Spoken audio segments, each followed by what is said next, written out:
दोस्तों अब हम घी के बैकग्राउंड में जाएंगे और ये कोशिश करेंगे समझने की कि घी चालू कब हुआ। लोग बोलते हैं कि घी पिछले हज़ारों सालों से है, but I wanted to go in depth to know exactly when this concept of ghee came, when this ghee was discovered और मेड।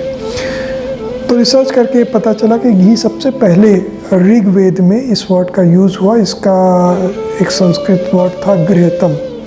घृतम वर्ड का यूज़ हुआ क्योंकि अग्नि देवता, जिसको हुताबू बोलते थे, उनके लिए ही वॉज डिवोयर ऑफ घी, वो घी खाते थे। इसलिए आप देखेंगे कि हमारे जितने भी वेदों में अग्नि को जब भी हम यज्ञ करते थे तो अग्नि में हम घी की आहुति डालते थे।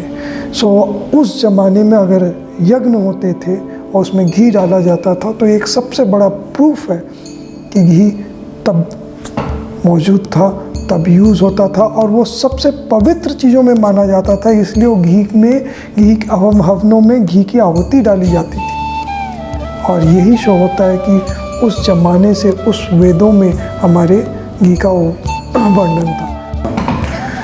घृतम का उल्लेख सिर्फ ऋग्वेद में ही नहीं है, घृतम का उल्लेख और भी जगहों पे पाया गया, जैसे कि चरक संहिता, सुश्रुत संहिता और अष्टांग हृदयम।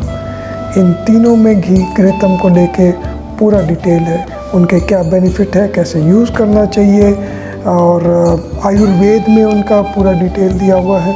तो इन सब चीज़ों से ये प्रूफ होता है कि घृतम, या यूँ कहें कि घी, आज से नहीं, आज से 7-8 हज़ार साल पुराना है।